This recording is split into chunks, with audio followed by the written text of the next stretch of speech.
Hello everyone, my name is Connor Landine and here with me is Jason Powell and Levi Norman, and we're here to present our project on space weather probes. Thanks, Connor. So, space weather probes is about understanding ionospheric plasma bubbles. And just to give you an idea, ionospheric plasma bubbles distort radio waves, and these cause disruptions to ground stations and a lot of other things. So here we have a satellite, and it's communicating with this airplane through the ionosphere, and then a tank as well. But you can see here's kind of a plasma bubble that distorts the radio waves coming to the tank. The tank doesn't know where to go, causes lots of problems.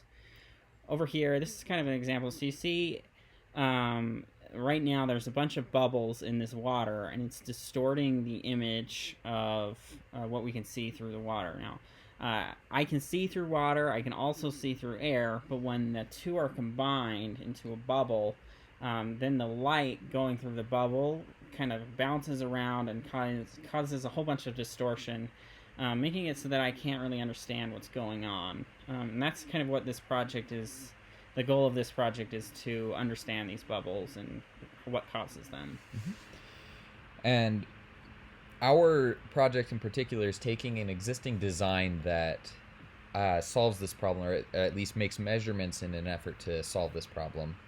The design that ours is based on is called SPORT. It was designed by the Center for Space Engineering at USU, and Space Weather Probes is targeting to improve the performance and the efficiency of SPORT. And we're doing this in a few different ways. As far as power efficiency is concerned, we are changing control from a microcontroller and an FPGA over to FPGA logic alone. And this we're hoping, this one bullet alone, we're hoping to save at least 50 milliwatts of power. Moving forward from there, we are also implementing enable pins that will allow us to shut down analog components while they're not in use. That was previously something that couldn't be done in SPORT.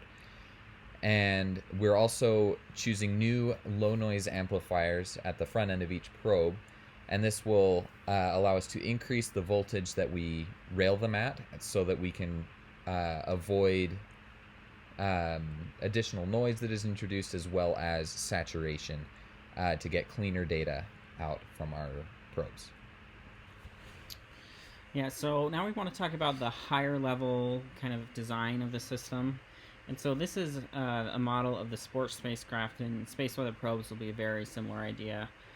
So the probes on SPORT are an impedance probe, an electric field probe, and a linear probe. And we have two electric field probes. And so these probes are going to work together to give us information that we can then use to interpret the density of the plasma that we're flying through. And so each of the probes will collect data, and we'll use the FPGA to kind of package the data that is collected on the system. And the FPGA will then package the data into CCS-DS packets, which is the standard for space communication systems. These packets are then transmitted to the ground, hopefully not through ionospheric plasma bubbles. But then we'll unpack the packets down on the ground, apply a calibration to the packets, and then we'll be able to use that information to determine the plasma density that we're flying through, kind of in this new level of data. We also made an electrical model of SPORT, kind of showing how the probes interact, and this gives us an idea of what can be done to be able to kind of like what the data looks like after calibration, and then we would then use this figure here to fit a plasma density too. Okay, development of our project is ongoing in the Center of Space Engineering because it's a pretty complex project. It requires more than 2 semesters of work. But in this process, we've learned quite a few things. One thing we've learned was how to use KiCad to develop PCBs to be able to create and print circuit boards. We also learned how to use Simulink in order to create some block diagrams and convert those into VHDL for FPGAs. And lastly, we learned how to create a theoretical design and make it to be built and tested. Thank you.